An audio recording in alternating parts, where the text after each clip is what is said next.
inspired by real-life events.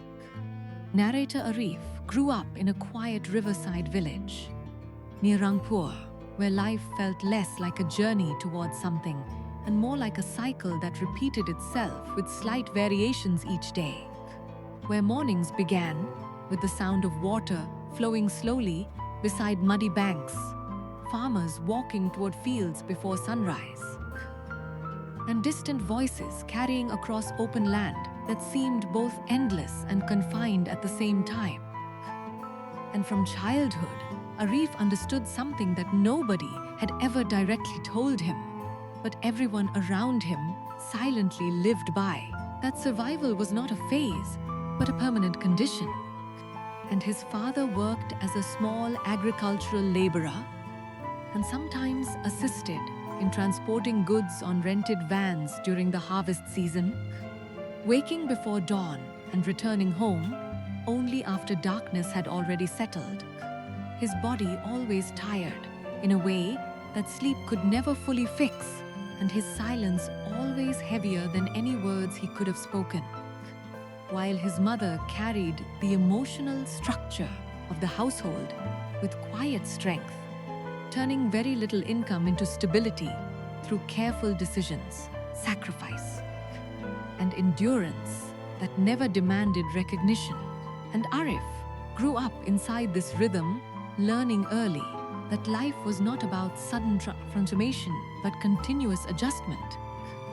And in school, he was neither exceptional nor unnoticed, just a quiet student sitting somewhere in the middle of the classroom, listening more than speaking, observing more than reacting, often staring out through the window where the sky looked larger than the life inside the classroom, and the fields beyond seemed like unanswered questions stretching into distance. And that quiet observation slowly turned into something deeper as he grew older. Not loud ambition, but a subtle discomfort with the idea that life must only revolve around repetition and survival.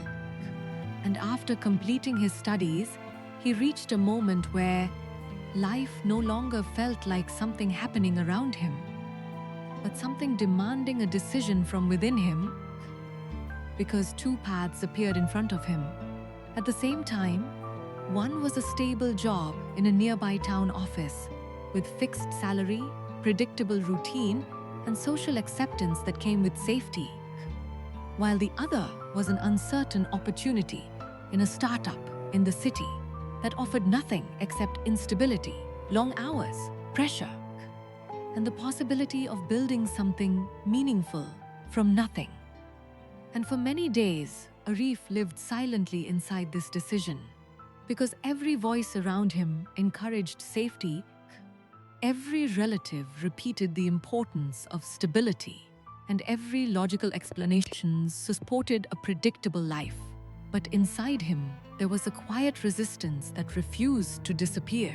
Not loud, not emotional, but persistent, like a thought that kept returning even in silence. And one evening, he sat with his father beside the field after work, watching the wind move through crops under a fading sky, and after a long silence, he asked, "Baba, what if I choose the uncertain path and lose everything I have?" And his father did not respond immediately, because he understood that this question was not only about career but about fear, identity, and future all mixed together. And after a moment he said, "You can lose money, you can lose comfort, but the hardest thing to lose is the version of yourself that never tried." And those words settled inside Arif like something permanent. And after nights of internal struggle, doubt, and reflection, he finally made his decision to join the startup, stepping into a city environment that felt fast, unfamiliar, and unpredictable from the very beginning, because the office was small, slightly disorganized, filled with young people trying to build something without fully understanding how, and nothing felt stable, not even direction itself. And in the beginning, Arif tried to adapt quickly, working long hours, learning systems, observing everything carefully, trying to prove his worth through effort and consistency. But soon he realized that effort alone does not guarantee clarity. And there were nights when he returned to his rented room completely exhausted, sitting in silence under a dim light, staring at the ceiling fan, rotating endlessly, as if time itself had no destination.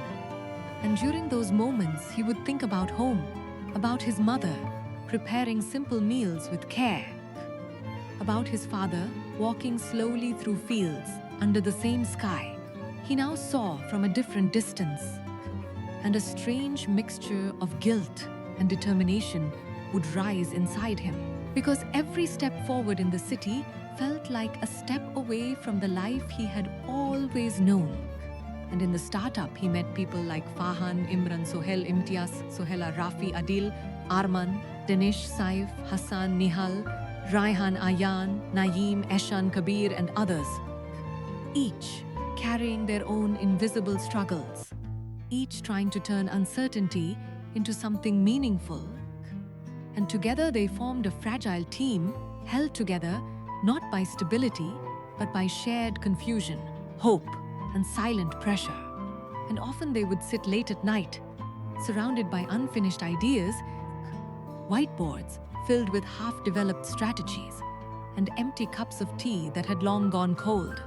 And Imran once said with a tired smile, "If this works, people will call us lucky. And if it fails, we will just become another unfinished story in someone's memory." And they all laughed softly. But the silence that followed was heavier than the joke itself.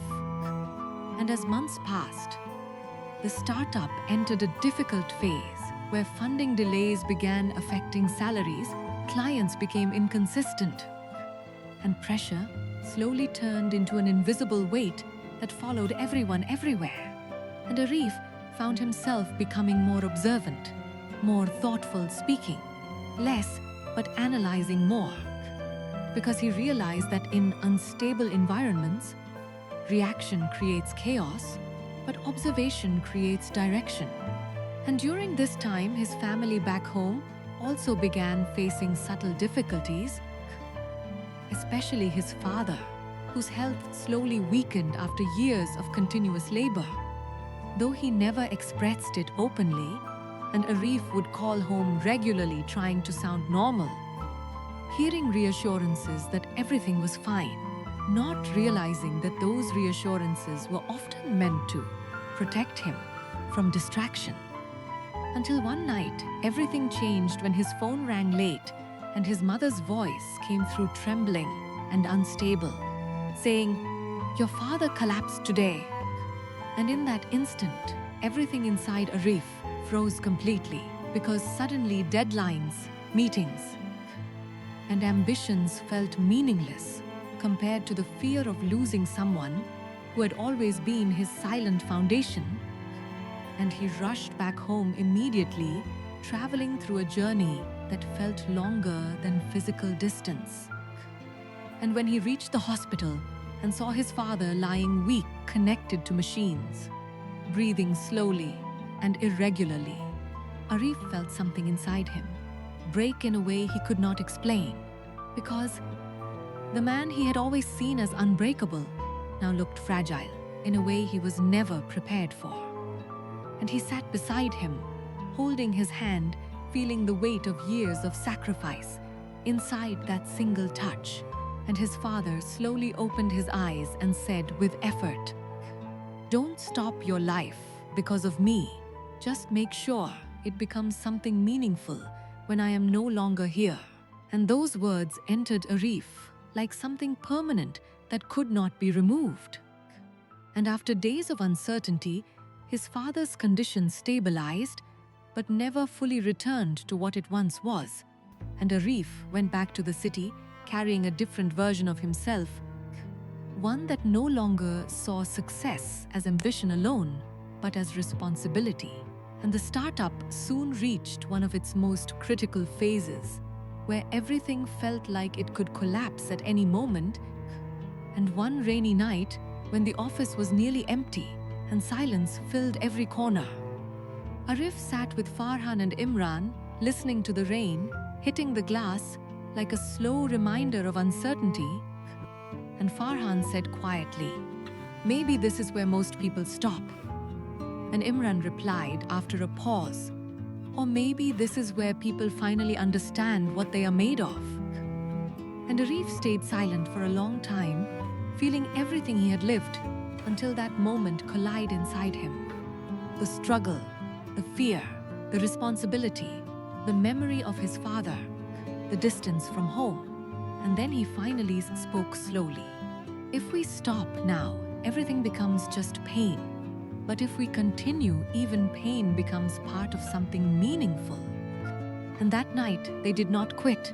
Instead, they rebuilt everything from the ground up, rethinking strategies, inspirations, learning from mistakes, and slowly, instead of avoiding them, what lighten returnings. With continuous journey, becoming. After a long darkness, more suddenly becoming past with continuous effort. And Arif changed deeply. Through that journey, becoming more grounded, more patient, more aware that success is not about speed, but about endurance. And after a long day, he stood on the rooftop of the office with Farhan and Imran beside him, watching the city, lights, stretch endlessly into the horizon.